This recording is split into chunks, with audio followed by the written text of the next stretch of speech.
Jeevan Jyoti online classes में मैं Umakant sir आप सभी मित्रों का हार्दिक अभिनंदन एवं वंदन करता हूं। जैसा कि पिछले वीडियो में हमने व्याकरण के क्लास में स्वर के बारे में बताया था, आप लोगों को थोड़ा सा अध्ययन हमारा व्याकरण को लेकर के हुआ।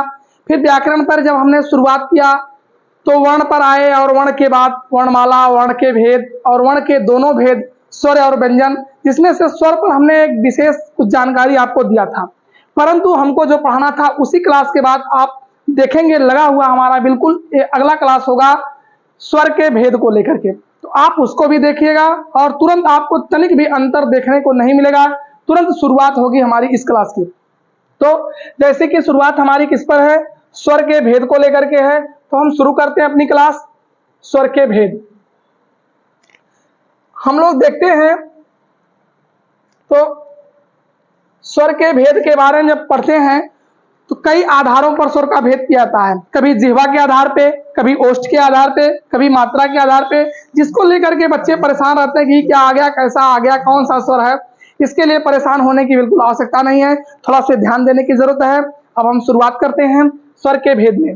पहला भेद जो हम लोग देखेंगे किसके आधार पे, मात्रा काल के आधार पे। दूसरा होगा ओष्ठ के आधार पे, तीसरा होगा जिह्वा के आधार पे और चौथा होगा मुखाकृत के आधार पे, यानी मुख कैसे कैसे बनता है। और यहीं से बातें हम करेंगे। और पांचवा एक भेद जो पढ़ना है जात के आधार पे। ठीक है, तो हम शुरुआत करते हैं बिना देर किए हुए, ध्यान दीजिएगा। पहली शुरुआत हमारी होती है मात्रा काल के आधार पर स्वरों का वर्गीकरण। बिल्कुल आपके सामने स्पष्ट है, किसके आधार पे, मात्रा काल के आधार पे। मात्रा और काल, काल का अर्थ क्या होता है, समय होता है। मात्रा, मात्रा किसे कहते हैं, किसकी मात्रा होती है, तो आप लोगों को स्पष्ट होगा कि किसकी मात्रा होती है, स्वरों की मात्रा होती है। और जब स्वरों का प्रयोग किसी व्यंजन पर किया जाता है तो किस रूप में होता है, मात्रा के रूप में। उसी मात्रा काल के आधार पर स्वर के भेद की बात करेंगे। नीचे परिभाषा दिया गया है, किसी स्वर के उच्चारण में लगने वाले समय को मात्रा कहते हैं। मात्रा काल के आधार पर स्वरों का वर्गीकरण महर्षि पाणिनि ने अपनी पुस्तक अष्टाध्यायी में किया। एक महत्वपूर्ण बात आप यहां ध्यान दीजिएगा, एक पुस्तक आई है अष्टाध्यायी, किसकी पुस्तक है, तो महर्षि पाणिनि की पुस्तक है अष्टाध्यायी। लगभग 4000 सूत्रों की यह पुस्तक है। निश्चित रूप से 3978 सूत्र लगभग पाए जाते हैं। इन्होंने पहली बार स्वरों का वर्गीकरण मात्रा के आधार पर अपनी इसी पुस्तक में किया था। तो कोई बात नहीं, हम ध्यान देते हैं कि किसी स्वर के उच्चारण में लगने वाले समय को मात्रा कहते हैं। मात्रा होती किसकी है, स्वरों की होती है। तो ध्यान दीजिएगा, आगे चलते हैं। इस मात्रा के आधार पर स्वर के कितने भेद होते हैं, 3 भेद होते हैं। कौन कौन, एक आपके सामने होगा इधर ह्रस्व स्वर, ह्रस्व स्वर, दूसरा होगा दीर्घ स्वर और तीसरा कौन सा है, प्लुत स्वर। ह्रस्व स्वर, दीर्घ स्वर और प्लुत स्वर किसके आधार पर, मात्रा काल के आधार पर या मात्रा के आधार पर। एकदम स्पष्ट होकर के आराम से समझेगा, क्योंकि यहां त्रुटियां बहुत होती हैं लोगों को समझने में। आगे चलते हैं, देखिए पहला हमने स्वर रखा आपके सामने, कौन सा, पहला स्वर कौन सा है, ह्रस्व स्वर।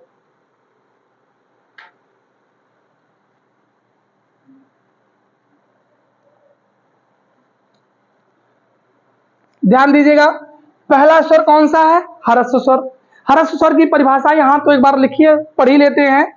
जिन स्वरों के उच्चारण में, यानी जिन स्वरों को बोलने में एक मात्रा का समय लगता हो उन्हें ह्रस्व स्वर कहते हैं।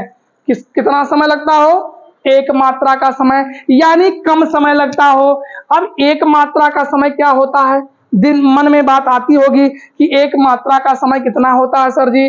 तो एक मात्रा का समय यदि आपसे पूछा जाए तो एक बार पलक झपके और खुल जाए, यानी आंख का एक बार बंद होना और खुलना ही क्या है, एक मात्रा का समय कहा जाता है। अब जब एक मात्रा का समय लगता है और वह स्वर ह्रस्व होता है, इसीलिए इस स्वर को एक मात्रिक स्वर भी कहा जाता है। देखिए ह्रस्व स्वरों के उच्चारण में एक मात्रा का समय लगता है, इसके कारण इन स्वरों को एक मात्रिक स्वर भी कहा जाता है। और ह्रस्व स्वरों या एक मात्रिक स्वरों की संख्या हिंदी वर्णमाला में कितनी होती है? 4 होती है।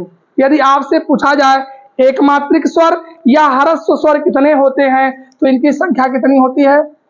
4 होती है। कौन कौन 4 होते हैं, थोड़ा इस पर ध्यान देते हैं। अच्छा, ह्रस्व स्वर को मूल स्वर के रूप में भी जाना जाता है। ऐसा स्वर जो वर्णमाला में पहले से उपस्थित था, इसी को लघु स्वर भी कहते हैं। इसी को एक मात्रिक स्वर के नाम से भी जाना जाता है। और संख्या इनकी कितनी होती है? 4 होती है। कौन कौन होते हैं, थोड़ा सा ध्यान दीजिएगा।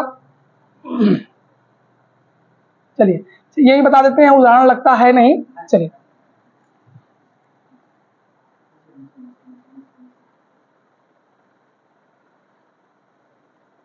सॉरी यहाँ है। चलिए देखिए, अब ह्रस्व स्वर इनकी संख्या कितनी होती है? 4 होती है हिंदी वर्णमाला में। ह्रस्व आ, जिसे छोटका आ कहते हैं, या छोटा आ, छोटी ई, छोटा ऊ और री, इन 4 वर्णों को क्या कहते हैं? ह्रस्व स्वर। यानी हिंदी वर्णमाला में ह्रस्व स्वर या एक मात्रिक स्वर या मूल स्वर या लघु स्वर कितने होते हैं? 4 होते हैं, जो आपके सामने बिल्कुल हैं। कौन कौन? अ, ई, उ और री, ये 4 आपके क्या हैं? ह्रस्व स्वर हैं। और इन्हीं को किस स्वर के नाम से? मूल स्वर, लघु स्वर के नाम से भी जाना जाता है। तो मैं आशा करता हूं कि ह्रस्व स्वर बिल्कुल स्पष्ट हो गया होगा। मात्रा काल के आधार पर स्वरों में पहला स्वर हमको कौन सा मिला? ह्रस्व स्वर। संख्या इनकी कितनी होती है? 4 होती है। आगे चलते हैं। अब ह्रस्व स्वर के बाद अगला स्वर कौन सा है? दीर्घ स्वर। दीर्घ स्वर, दीर्घ स्वर की बात आएगी तो ऐसा स्वर जिसके उच्चारण में 2 मात्रा का समय लगता है। कितना समय लगेगा? 2 मात्रा का। यानी भैया ह्रस्व स्वर की अपेक्षा दुगुना समय जिसको बोलने में लगे, उसे ही कौन सा स्वर कहते हैं? दीर्घ स्वर कहते हैं। देखिए यहां परिभाषा लिखी गई है, जिन स्वरों के उच्चारण में 2 मात्राओं का समय लगता हो उन्हें दीर्घ स्वर कहते हैं। दीर्घ स्वरों के उच्चारण में ह्रस्व स्वर के उच्चारण से 2 गुना समय लगता है। एकदम स्पष्ट होकर के समझिएगा कि ह्रस्व स्वर की अपेक्षा दुगना समय जिस स्वर के उच्चारण में लगता है उसे ही कौन सा स्वर कहते हैं? दीर्घ स्वर कहते हैं। दीर्घ स्वरों की संख्या हिंदी वर्णमाला में कितनी होती है? 7 होती है। देखिएगा यहां दिया गया है, दीर्घ स्वरों की संख्या 7 होती है। हिंदी वर्णमाला में कौन कौन दीर्घ स्वर होते हैं? तो बड़ा वाला आ, बड़ी ई, बड़ा उ, ए, ओ और औ। ये 4 आपके क्या हो जाएंगे? सॉरी 7 आपके क्या हो जाएंगे? दीर्घ स्वर। यानी 7 दीर्घ स्वर, 4 ह्रस्व स्वर, मिल करके कुल कितने स्वर? 11 स्वर। पिछली वीडियो में मैंने 11 स्वरों का उल्लेख वहां पर आपके सामने किया है और यहां उसी का स्पष्टीकरण हो रहा है। तो ह्रस्व स्वरों की संख्या 4 और दीर्घ स्वरों की संख्या 7 हो गई। दीर्घ स्वर कहते किसे हैं? जिन स्वरों के उच्चारण में ह्रस्व की अपेक्षा दुगुना समय लग जाए या 2 मात्रा का समय लग जाए, ऐसे स्वर को क्या कहते हैं? दीर्घ स्वर कहते हैं। चलिए आगे चलते हैं। अच्छा, दीर्घ स्वरों को 2 भागों में रख दिया गया। अगर देखा जाए तो दीर्घ को 2 भागों में विद्वानों ने बांट दिया। एक को कहा समानाक्षर, एक को कहा समानाक्षर और एक को क्या कहा? संधि स्वर कहा। समानाक्षर कौन हो गए?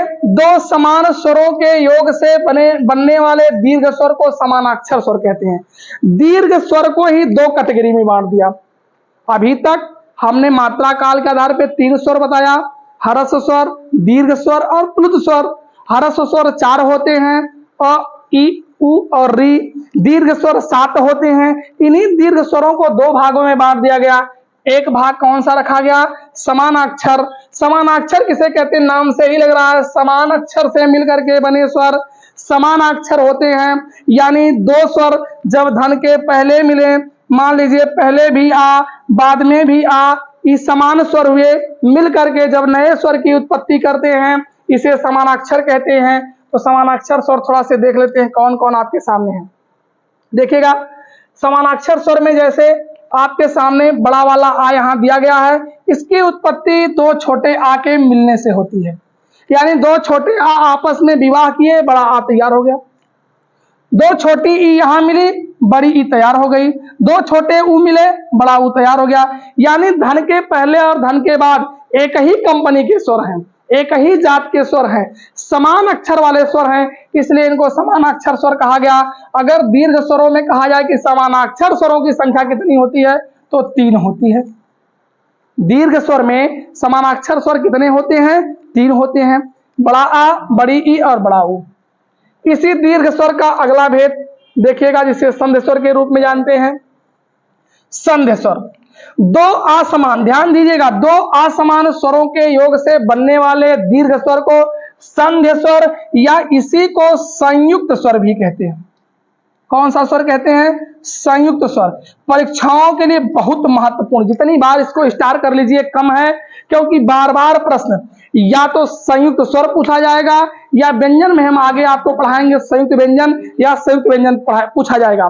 तो ध्यान दीजिएगा, दो असमान स्वरों के योग से बनने वाले दीर्घ स्वर को संधि स्वर कहते हैं। यहां थोड़ी सी गलती है, इसमें लिखिएगा संधि स्वर होगा, ठीक है। तो इसे क्या कहते हैं? संधि स्वर कहते हैं। इसी को किस उपनाम से जान सकते हैं? संयुक्त स्वर के नाम से भी जान सकते हैं। जैसे कौन कौन होते हैं, थोड़ी इसकी बात कर लेते हैं। देखिएगा, पहला क्या? ए की बात जब आती है तो ए की उत्पत्ति कैसे होती है? आ और ई के मेल से होती है। देखिए, धन के पहले दूसरी कंपनी का, धन के बाद दूसरी कंपनी का, यानी विपरीत स्वर मिलकर के जब दीर्घ स्वर की उत्पत्ति करते हैं, ऐसे स्वर को संधि स्वर या संयुक्त स्वर कहते हैं। दूसरा कौन सा है? ऐ। ऐ की उत्पत्ति आ और ए से होती है। तीसरा है ओ। ओ की उत्पत्ति आ और ऊ से होती है। चौथा है औ। औ की उत्पत्ति आ और किससे होती है? ओ से होती है। एक चीज आप यहां देखेंगे तो धन के पहले और धन के बाद वाले स्वर आपस में भिन्न हैं। ऐसे स्वर को संधि स्वर या संयुक्त स्वर कहते हैं। संयुक्त स्वर की भी परिभाषा पूछी जाती है, तो दो असमान स्वरों के मेल से बने दीर्घ स्वर को संयुक्त स्वर कहते हैं। और हिंदी वर्णमाला में संयुक्त स्वरों की संख्या कितनी होती है? 4 होती है। मेरी बात एकदम स्पष्ट होकर के सुनिएगा। हमने दीर्घ स्वर बताया, संख्या दीर्घ स्वरों की 7 बताया, बड़ा वाला आ, बड़ी ई, बड़ा ऊ, ए, ऐ, ओ और औ। इस दीर्घ स्वर के 2 भेद सातों को कर दिए। एक को कहा क्या? समानाक्षर स्वर या समानाक्षर दीर्घ स्वर। दूसरा कौन सा है? संयुक्त या संध्य दीर्घ स्वर। ठीक, समानाक्षर स्वरों की संख्या 3 हो गई और संयुक्त स्वरों की संख्या कितनी हो गई? 4। समानाक्षर दीर्घ स्वर वे दीर्घ स्वर होते हैं जो दो एक ही जात के स्वरों से मिलकर के बनते हैं, और संयुक्त स्वर ऐसे 2 स्वर जो 2 भिन्न जात के स्वरों से मिलकर के बनते हैं, उन्हें क्या कहते हैं? संयुक्त स्वर कहते हैं। अब हम आगे चलते हैं। ये हमारा हो गया दीर्घ स्वर। अगला जो मजेदार स्वर आने वाला है, प्लुत स्वर। कौन सा? प्लुत स्वर। देखिए, प्लुत स्वर का उल्लेख कहीं हिंदी वर्णमाला में नहीं है। हिंदी वर्णमाला में कहीं मिलेगा नहीं। देखिएगा, हिंदी के 11 स्वरों को ह्रस्व स्वर और दीर्घ स्वर में गिन लेने के पश्चात प्लुत स्वर के लिए कोई भी स्वर शेष नहीं रह जाता, अर्थात सामान्यतः कोई भी स्वर प्लुत स्वर नहीं होता, यानी हिंदी वर्णमाला में कहीं दिखता नहीं है। लेकिन अब समझने की बात है, ह्रस्व स्वर या एक मात्रिक स्वर, जिस स्वर को बोलने में एक मात्रा का समय या कम समय लगता है उसे ह्रस्व स्वर कहते हैं। जिस स्वर को बोलने में 2 मात्रा का समय या ह्रस्व की अपेक्षा दुगुना समय लगता है उसे दीर्घ स्वर कहते हैं। तीसरा कौन सा स्वर आया? प्लुत स्वर, यानी ऐसा स्वर जिसको बोलने में ह्रस्व की अपेक्षा 3 गुना समय लगे या जिसको बोलने में 3 मात्रा का समय लगे, ऐसे स्वर को क्या कहते हैं? प्लुत स्वर कहते हैं। इसमें क्या क्या आ जाएगा? जैसे ओम। अभी देखिए, कभी कहते हैं ओम, ऐसे उच्चारण करते ही नहीं, या कभी कभी किसी को बुलाने में माताएं अक्सर प्लुत स्वर का प्रयोग करती हैं। कहीं का रे फलनवा, वो कहेगा कू, ऐसे करता है कि नहीं, समझ लीजिए प्लुत स्वर है। या कभी कभी कोई मर जाता है, मान लीजिए, ईश्वर ना करें ऐसा हो, लेकिन इस दुनिया से तो तुलसी जग की रीत यही, जो फरा सो झरा जो भरा सो बुताना। तो जब कभी किसी की मृत्यु होती है परिवार में तो लोग रुदन करते हैं, महिलाएं अक्सर होती हैं, कहेंगे अरे फलनऊ हो फलनऊ, मर गईला हो फलनऊ, ऐसे बड़ी देर तक रुदन करते हैं। यह रुदन ही क्या है, प्लुत है, यानी देर तक खींच करके जब ऐसे उच्चारित किया जाए तो इसमें क्या आ जाएगा, ओम आ जाएगा, या फिर रुदन हो जाएगा।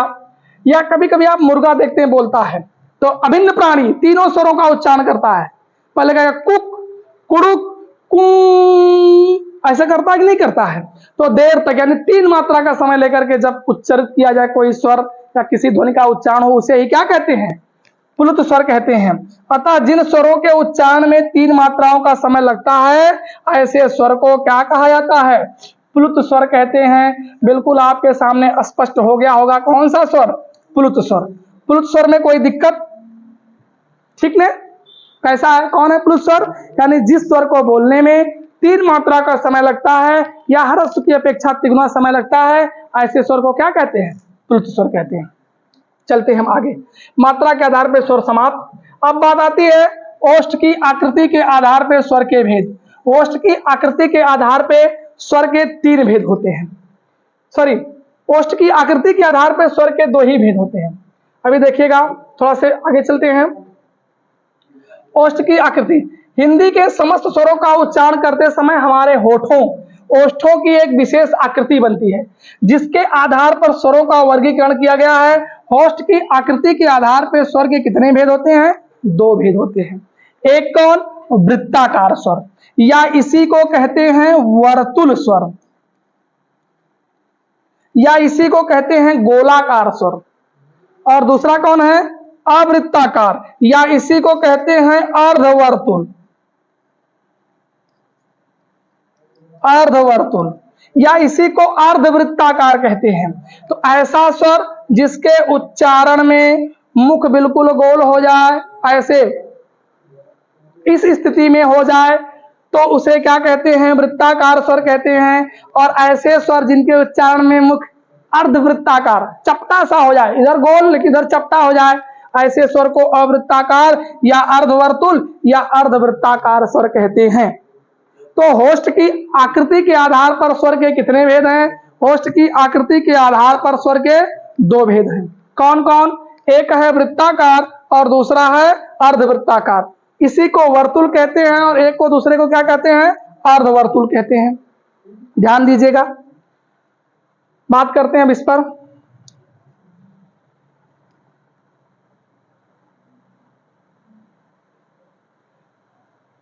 वृत्ताकार स्वर, जिन स्वरों के उच्चारण को करते समय ओठ की आकृति वृत्त के समानदम गोल हो जाती है, ऐसे स्वरों को क्या कहते हैं, वृत्ताकार स्वर कहते हैं। और इनमें कौन कौन स्वर आते हैं, ध्यान से देखिएगा, प्रश्न यहां से जरूर आता है। उ और उ, ओ और औ, ये 2, इधर उ और 2 ओ और औ, यानी 4। ये 4 स्वर कैसे हैं, इन्हीं को वृत्ताकार स्वर कहते हैं, या इन्हीं को वर्तुल स्वर कहते हैं, या इन्हीं को गोलाकार स्वर कहते हैं। तो जिन स्वरों के उच्चारण में ओष्ठ बिल्कुल गोल आकृति में हो जाए, ऐसे स्वर को क्या कहते हैं, वृत्ताकार स्वर कहते हैं। अगला कौन सा है,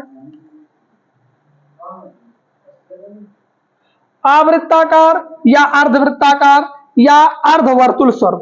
ऐसे स्वर जिनके उच्चारण में मुख चपटा हो जाए, आधा वृत्ताकार हो, वृत्त के आकार का ना हो, ऐसे स्वरों को अर्धवृत्ताकार या अवृत्ताकार या अर्धवर्तुल स्वर कहते हैं।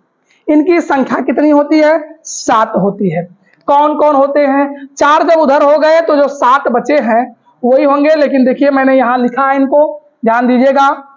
ह्रस्व आ, दीर्घ आ, ह्रस्व ई, दीर्घ ई, री, ए और ऐ, ये 7 जो आपके सामने, यही अर्धवृत्ताकार या अवृत्ताकार या अर्धवर्तुल स्वर कहे जाते हैं। तो होस्ट की आकृति के आधार पर स्वर के कितने भेद, 2 भेद, एक वृत्ताकार एक अर्धवृत्ताकार, एक वर्तुल एक अर्धवर्तुल।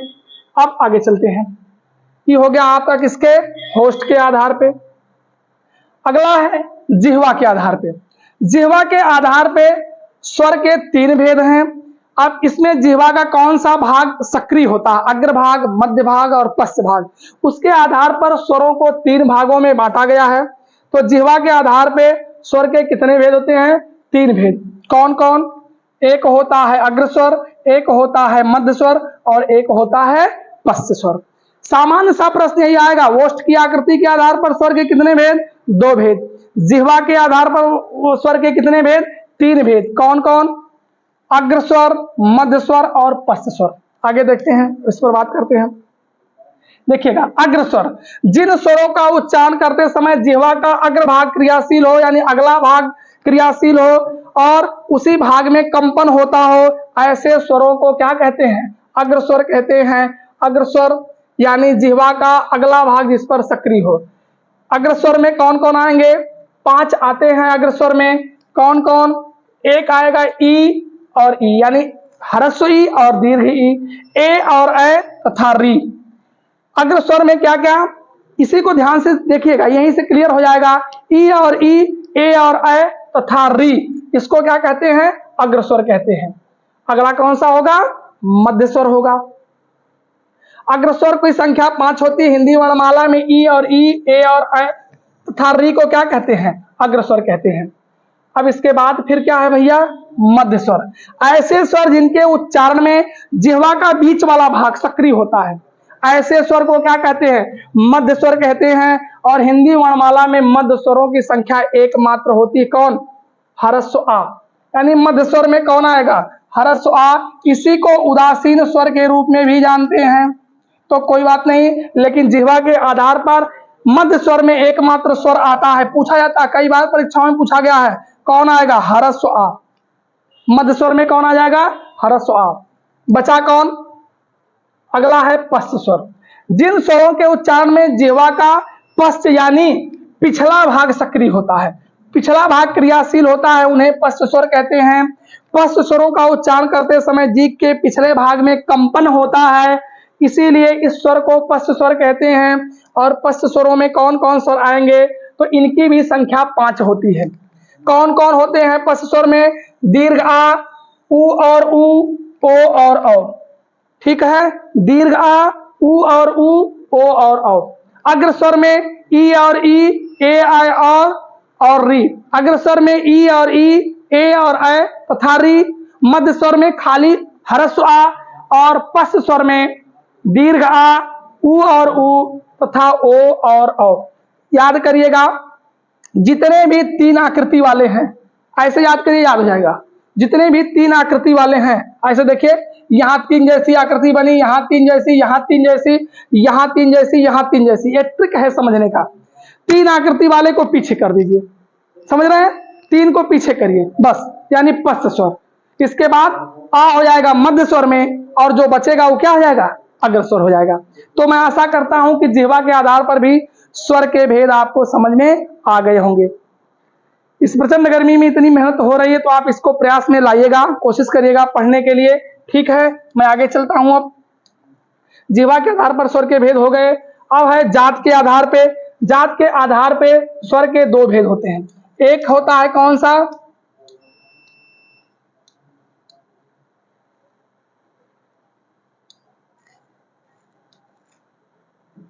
एक होगा सजातीय स्वर और एक होगा विजातीय स्वर। यानी जात के आधार पर स्वर के कितने भेद होते हैं?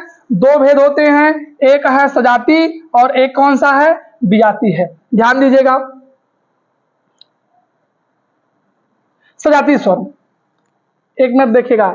एक समान उच्चारण, स्थान और प्रयत्न से उत्पन्न होने वाले स्वर को सजातीय स्वर कहते हैं। सजातीय स्वरों को सवर्ण स्वर के नाम से भी जाना जाता है।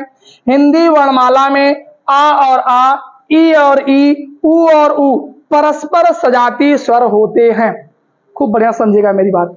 ऐसे स्वर जिनका उच्चारण, स्थान और प्रयत्न एक हो, ऐसे स्वर क्या कहे जाते हैं? सजातीय स्वर कहे जाते हैं। या इन्हीं स्वरों को सवर्ण स्वर के नाम से भी जाना जाता है। इनकी संख्या कितनी होती है? 6। कौन कौन? ह्रस्व आ और दीर्घ आ, ह्रस्व ई और दीर्घ ई, तथा ह्रस्व उ और दीर्घ उ, इनको किस नाम से जाना जाता है? स्वजातीय स्वर। तो अब आपसे पूछा जाए कि जात के आधार पर स्वर के कितने भेद होते हैं? 2 भेद। एक कौन है? सजातीय, और दूसरा कौन है? विजातीय। विजातीय स्वर असमान उच्चारण स्थान और प्रयत्न से उत्पन्न होने वाले स्वरों को क्या कहते हैं? विजातीय स्वर कहते हैं। यानी ऐसे स्वर जिनका उच्चारण स्थान अलग अलग हो, ऐसे स्वरों को क्या कहता है? विजातीय स्वर कहा जाता है। और विजातीय स्वर में कुछ नहीं करना है, आप आ और ई को उठा लीजिए, ए और ऐ को उठा लीजिए, ओ और औ को उठा लीजिए, ये परस्पर एक दूसरे के क्या कहलाते हैं? विजातीय स्वर कहलाते हैं। आ के साथ आ आएगा, सजातीय जाएगा। आ के साथ ई आ जाएगी, विजातीय जाएगा। ई के साथ ई आएगी, सजातीय जाएगी। लेकिन ई के साथ आ जाए, ओ आ जाए, विजातीय जाएंगे। ठीक है, तो इन स्वरों को क्या कहते हैं? विजातीय स्वर कहते हैं। अब आगे बात करते हैं हम।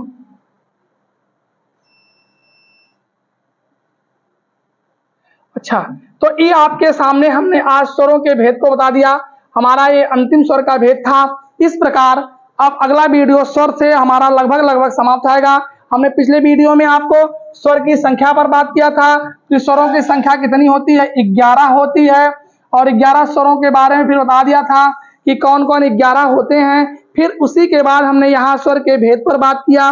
और अगली जो वीडियो हमारी होगी व्यंजन पर होगी। लेकिन एक छोटी सी बात हम और बताना चाहते हैं, क्योंकि यह तथ्य मुझे लगता है कि हो सकता है भूल न जाए।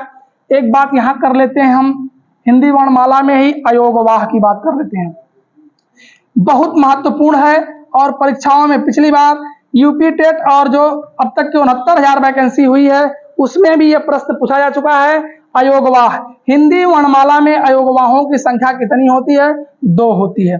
कौन कौन? एक अंग यानी अनुस्वार, एक कौन है? अंग, अर्थात क्या? अनुस्वार। और दूसरा अयोगवाह कौन है? अ यानी विसर्ग। लोगों के मन में बना रहता है कि स्वर है, लेकिन स्वर नहीं है। बिल्कुल अंग और अ यानी अनुस्वार और विसर्ग, ये हमारे हिंदी वर्णमाला के क्या हैं? अयोगवाह हैं। और हिंदी वर्णमाला में अयोगवाहों की संख्या कितनी होती है? 2। अभी संस्कृत वर्णमाला की बात होगी।